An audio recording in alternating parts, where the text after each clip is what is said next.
Et ce matin, je vais vous surprendre quand même en parlant de la Pentecôte d'une manière que j'ai jamais entendue dans une prédication sur la Pentecôte. Alors, mais ça va vous demander un petit peu de travail. J'espère que vous êtes réveillés, j'espère que vous êtes arrivés prêts, parce que ça va vous faire réfléchir, premièrement, et deuxièmement, ça va vous demander un peu d'habileté sur le plan technologique. Et que tous ceux qui sont dépassés, comme moi, lèvent la main. Moi non plus, je ne suis pas techno, puis ça me dépasse un petit peu ces trucs-là, mais je sais que ça va être vraiment utile. Dans le fond, l'idée, c'est qu'on a été créé par un Dieu parfait, mais si on se regarde, on voit bien que le résultat n'est pas tout à fait au point, n'est-ce pas? Personne n'est conforme à la perfection. Alors l'idée, c'est il faudrait que je sois plus... je voudrais être plus... Alors un objectif personnel, pas comme être plus bon au hockey, mais être plus courageux. Il y a personne sur son lit de mort qui se dit « j'aurais aimé faire plus d'argent ». Non, c'est pas « il faudrait que je sois plus riche ». Vous pouvez penser aux fruits de l'esprit. Ah, j'aimerais avoir plus de paix, plus de joie. Ah, la patience, la responsabilité. Je voudrais être plus comme Anthony Poulain. Bel exemple. C'est bon, ça. L'apôtre Paul a dit « soyez mes imitateurs ». Fait qu'Anthony Poulain, ça se peut que... On est des lumières, hein? Fait qu'on est regardé. Et c'est vrai que ça amène... je voudrais être plus musclé. En fait, le problème, c'est pas là, je voudrais être plus discipliné. Hein? Si tu veux être musclé, réceptif, patient, joyeux, sage, responsable, connecté à Jésus, discipliné, rempli de foi. Super. Alors, pour ceux qui n'ont pas de cellulaire, c'est pas grave, vous avez votre réponse. L'important, c'est ça, c'est que vous ayez votre réponse dans votre cœur. OK. La deuxième question, c'est qu'est-ce qui m'empêche en fait d'être plus comme ça? C'est quoi les défis actuels qui vous empêchent de vivre ça davantage? Donc, on pourrait dire, c'est quoi vos faiblesses, vos ennemis spirituels, vos blocages? Parfois, c'est des péchés, des dépendances. Il peut y en avoir plusieurs. C'est important de parler de quelque chose d'intérieur. Hein? Par exemple, j'aimerais être plus joyeux, mais mon mari ne m'aide vraiment pas. C'est genre, non, à propos de nous-mêmes. Je suis malheureux, c'est parce que j'ai tendance à juger les autres, parce que je regarde beaucoup à ce que j'ai pas. Donc, j'ai pas de paix parce que je m'inquiète trop. Je suis malheureux parce que je critique, je juge. J'ai tendance à m'apitoyer. Je voudrais aimer plus, mais je suis centré sur moi, je suis égocentrique. Je vis pour moi-même. Des fois, c'est qu'on a accepté l'ordinaire. Hein? Dans les messages, une illustration que je donnais, on n'est pas appelé à vivre à l'infirmerie. C'est correct une saison où on a besoin de soins, mais l'infirmerie ne doit pas devenir notre maison. Donc, à ce moment-là, souvent, c'est l'apathie, l'endormissement spirituel, le fatalisme. Ça va toujours être comme ça. Moi, j'ai une personnalité de même. Je suis colérique. La médiocrité.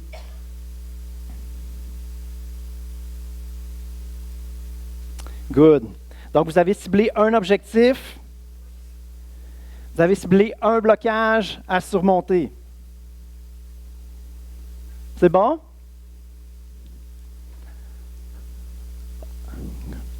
Alors, maintenant que tout le monde a ciblé un objectif, tout le monde a ciblé un blocage, un obstacle à surmonter, Qui sait où est-ce qu'on s'en va avec ce dimanche de la Pentecôte? Le titre du message, c'est « Un progrès renversant ». Un progrès remarquable, un progrès impressionnant, un progrès qui amène les gens autour de nous à trouver qu'il y a quelque chose qui se passe de particulier, de spécial, de surprenant.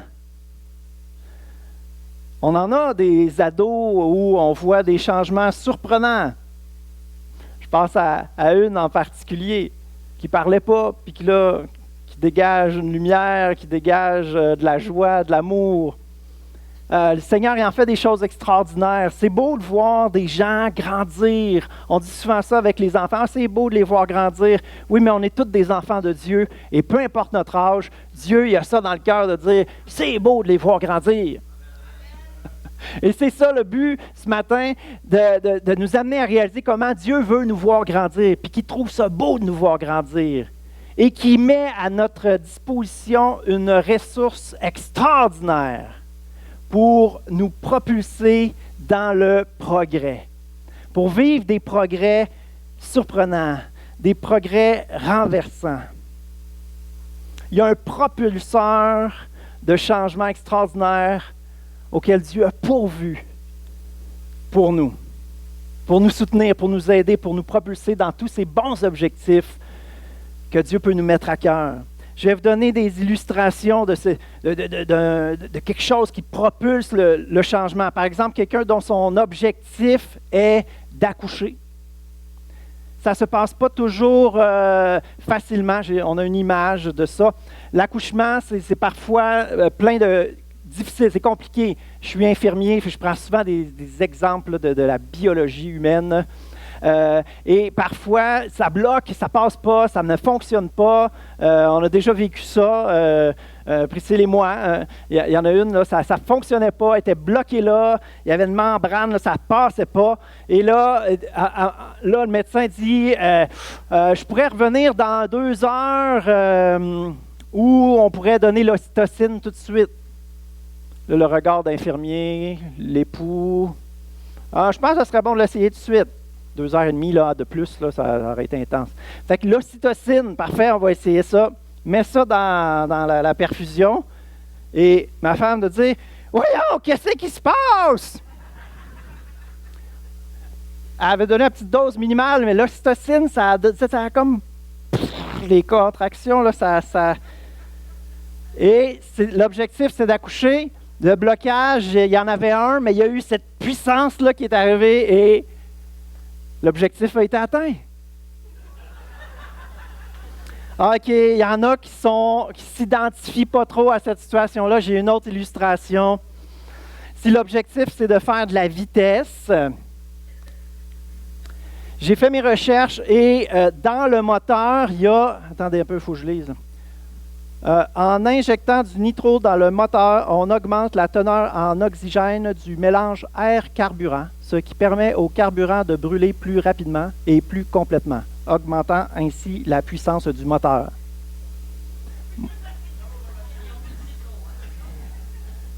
Je m'y connais en mécanique, hein? La nitro fait que tout d'un coup, l'essence a plus d'oxygène, ou en tout cas, le mélange se fait mieux, puis là, la combustion se fait, et tout d'un coup, tu voulais atteindre les 340 km/h, puis tu as réussi grâce à la nitro. Ça vient dynamiser la combustion du moteur.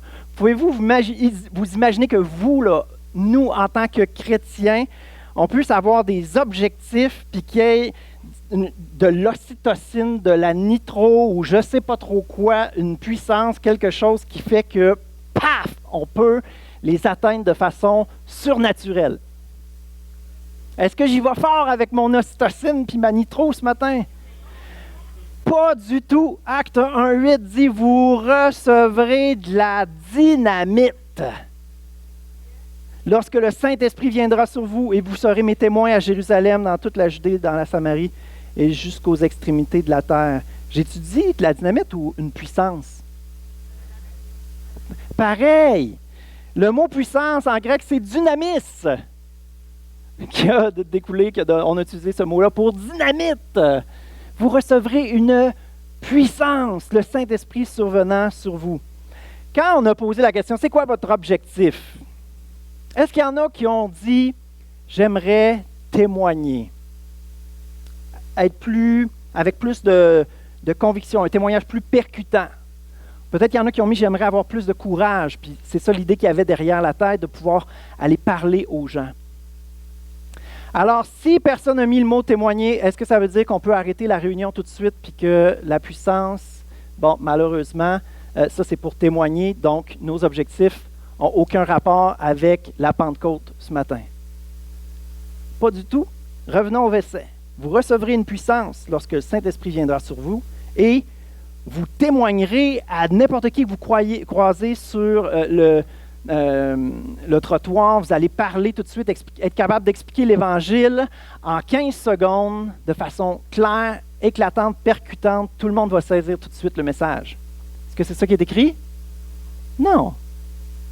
Et vous serez mes témoins. Vous serez. C'est une question d'être quelque chose. Une puissance qui nous rend capables d'être ou de devenir, surtout. Hein? Vous serez mes témoins. Témoin, ça ne veut pas juste dire témoigner dans le sens de présenter le salut. Témoigner dans le sens de raconter son histoire de conversion, expliquer le salut pour que la personne fasse une prière de repentance avec nous.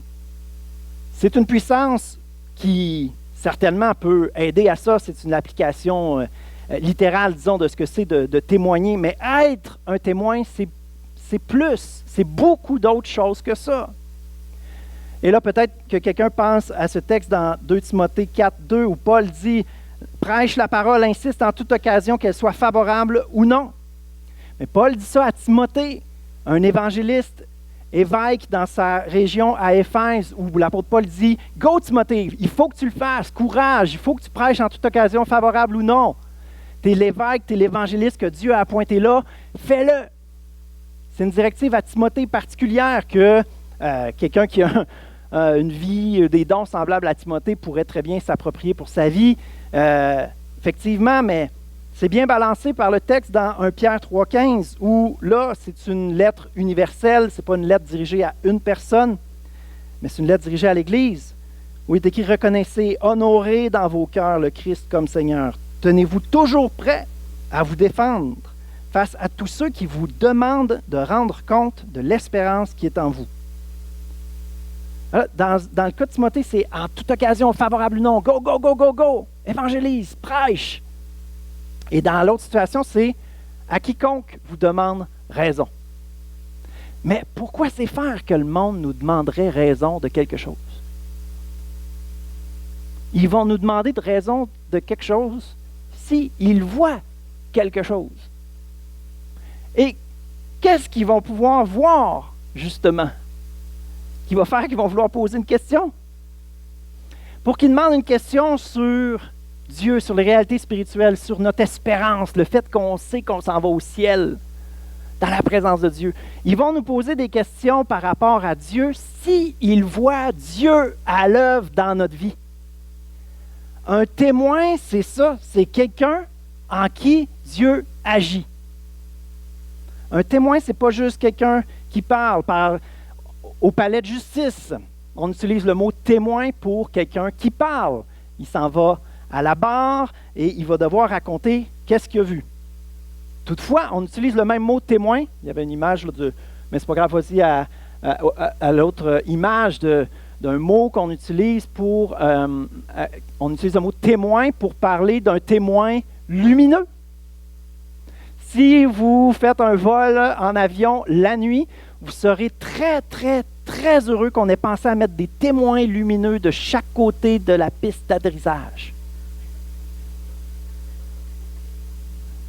Merci Seigneur, l'intelligence de mettre des témoins lumineux de chaque côté de la piste d'atterrissage. C'est vraiment le fun. Dans le témoignage, ce matin, il était question de briller avec simplicité, une occasion qui se présente où on peut parler de Dieu, on peut parler de notre foi, on peut parler de l'importance de l'Église dans notre vie, puis encourager quelqu'un. Peu importe. Mais l'idée, c'est que non, c'est pas nécessairement, et c'est pas tout le temps en parole. Vous savez, les gens remarquent quelque chose dans votre vie et peut-être qu'ils ne vous poseront même pas de questions à vous, peut-être qu'ils vont poser des questions à Dieu directement. Parce que peut-être ça fait quelques chrétiens qui croisent, puis là, qui en viennent à entrer en eux-mêmes, et à se demander, Dieu, c'est-tu vrai que tu agis? Je vois des gens en qui tu fais une différence. C'est merveilleux, c'est Dieu lui-même qui va faire l'évangéliste. Nous, les gens vont juste nous avoir vus comme des lumières, les témoins lumineux. Ils ne disent pas un mot, mais ils communiquent une information très claire, très pertinente, vitale même. Et de la même façon, notre vie a le potentiel d'être une information vitale. Notre vie, qui on est, ce qu'on devient surtout. Et le chrétien, on n'est pas juste appelé à faire... Tu sais, on peut faire une différence, on réchauffe les cœurs autour de nous, on affecte l'atmosphère spirituelle, les gens ressentent quelque chose. Mais cette puissance-là, c'est d'aspirer à être plus qu'un beau chrétien qui réchauffe les cœurs, mais un chrétien qui enflamme les cœurs autour de lui. Cette aspiration-là à témoigner, même le plus grand évangéliste au monde, ça s'est vécu dans l'histoire de l'Église. Tout le monde connaît le nom de Billy Graham. Mais avant Billy Graham, le Billy Graham du début du 20e siècle, c'est T.L. Moody. Tout le monde connaissait T.L. Moody autant que ceux qui ont connu la deuxième moitié du 20e siècle ont connu Billy Graham. Et T.L. Moody venait d'un milieu d'église où on ne parlait pas de la puissance du Saint-Esprit disponible aujourd'hui. Et c'était un évangéliste reconnu mondialement. Il n'y a personne qui avait présenté l'Évangile à plus de monde que lui. Et il raconte dans sa biographie qu'après une trentaine d'années de ministère d'évangéliste comme ça, une fois il était dans sa chambre d'hôtel, puis il priait tout simplement pour la réunion qu'il allait y avoir le lendemain, puis demandait au Seigneur d'agir avec puissance, puis il a ressenti une plénitude de Dieu débordante, puis il s'est mis à prier en d'autres langues, à louer le Seigneur. Il a expérimenté le baptême du Saint-Esprit alors qu'il était l'évangéliste numéro 1 dans l'Église mondiale à ce moment-là. Alors on lui a demandé, mais qu'est-ce que ça a changé? Ben, depuis que j'ai vécu ça, pour moi, c'est encore plus concret, plus évident, plus certain, cette communion-là que j'ai avec Dieu, puis le fait qu'il veut agir à travers moi. J'ai une sensibilité. Comme on dit dans une annonce qu'on entend souvent, ça ne change pas le monde, sauf que tu restes la même personne. La voiture de course avec la nitro, elle accomplit plus, mais ça reste la voiture de course. Dieu ne nous demandera pas d'être quelqu'un d'autre. Il ne veut pas faire de nous toutes des T.L. Moody, des Billy Graham, des Reinhard Bonnke, hein? Parce que là, le palmarès de ceux qui ont présenté l'Évangile au plus grand nombre de monde a continué de se développer. Merci Seigneur pour l'évangélisation, pour le salut qui se répand partout, dans toutes les nations. Le mouvement pentecôtiste est le mouvement que le Seigneur a utilisé avec le plus de puissance depuis le début de l'histoire de l'Église pour répandre le salut partout. Ça a commencé comme ça dès le début de l'Église et ça continue comme ça au 21e siècle. Et on a besoin, en Beauce, ici, chacun pour notre propre vie, de cette puissance-là pour être des témoins efficaces, des témoins percutants. Que dans notre vie, le progrès soit évident, percutant. Oh Seigneur, agis dans nos vies. Revenons à notre objectif du départ. On veut vivre ce pourquoi Dieu nous a créés. On veut vivre la vie que Dieu a pour nous. On a ciblé un objectif en commençant. On a ciblé un obstacle qui nous ralentit dans notre progression avec Dieu. Et Dieu veut le faire. Dieu veut faire du bien à ses enfants. Dieu veut qu'on avance avec lui. Et quand il va le faire, alors qu'il le fait, nous sommes des témoins lumineux de la lumière de ce Dieu vivant et agissant aujourd'hui. On a un objectif, on a des défis. Quand on est victorieux, c'est Dieu qui agit en nous et ça se voit, c'est remarquable. Et c'est ça l'objectif ce matin, d'arrêter de voir le Saint-Esprit juste comme une puissance pour parler de Jésus, mais de voir le Saint-Esprit comme une puissance pour nous transformer, pour nous rendre de plus en plus comme Jésus. Une puissance pour faire de nous des témoins, pour être des gens en qui Dieu brille. Une puissance agissante de Dieu dans nos vies. Ça commence toujours par à l'intérieur de nous et ensuite à l'extérieur de nous. Et cette puissance-là, elle est là pour les deux et pour faire de nous des témoins qui vont témoigner. Chacun d'une manière différente. Chacun selon nos personnalités, nos forces, nos dons. Mais chacun d'entre nous, on a besoin de cette puissance. Rappelons-nous notre objectif du départ. C'était quoi? Qu'est-ce qu'on veut? Qu'est-ce que le Seigneur dépose sur nos cœurs, chacun d'entre nous, en ce moment-là? À quoi on aspire? Qu'est-ce qui pourrait changer dans nos vies? Ce matin, c'est le moment de dire à Dieu, OK, cette puissance-là, là, je la veux, Seigneur. Je veux être victorieux sur ce combat-là. Ce combat-là, je le remets entre tes mains. Tu vas me donner la victoire. On a notre part à jouer, notre part de foi, notre part de un pas vers l'avant. Tu as un obstacle devant toi. C'est toi qu'il faut qu'il court puis qu'il saute, puis d'être surpris que Dieu te donne la hauteur qu'il faut pour passer de l'autre côté.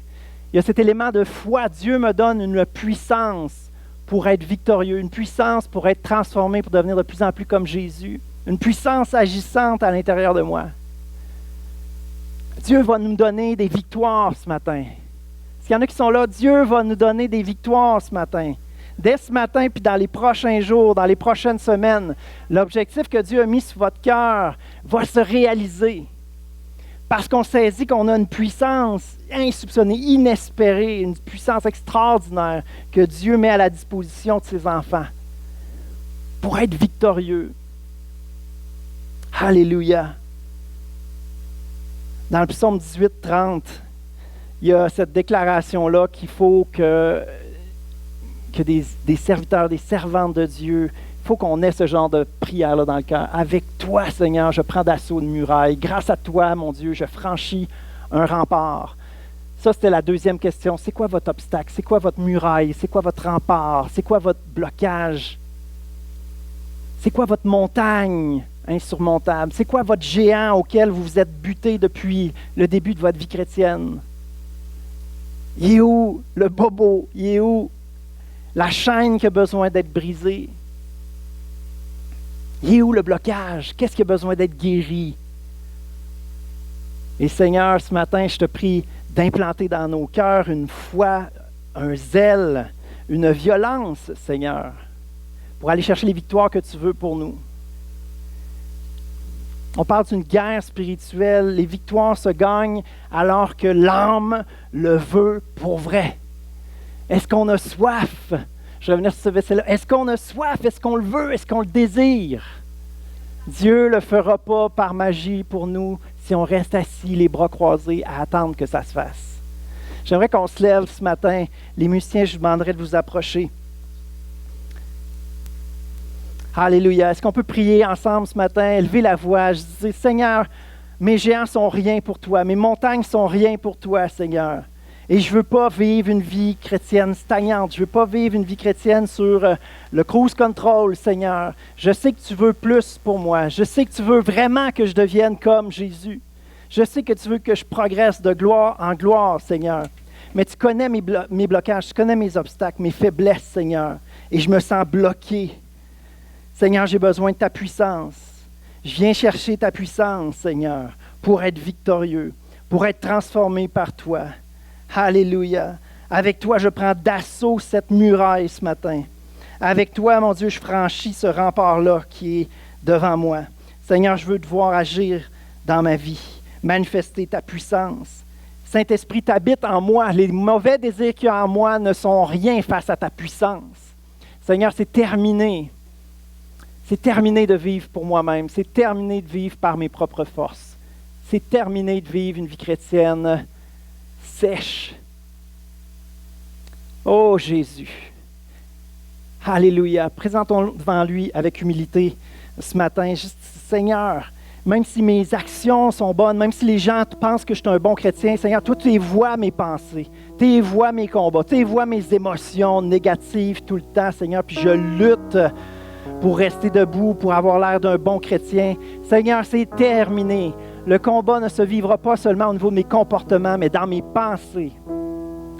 Dans mes pensées, je veux être victorieux. Dans mon âme, Seigneur, je veux être victorieux. Mes émotions me le disent que je ne suis pas victorieux. Seigneur, je veux être victorieux de ta victoire sur la croix. Victorieux par ton esprit, Seigneur, la puissance, l'esprit du ressuscité qui habite en nous. Seigneur, les victoires, tu les as accomplies à la croix. Tu les as obtenues à la croix. Seigneur, qu'elles puissent s'accomplir dans nos vies dès ce matin, dans le nom de Jésus.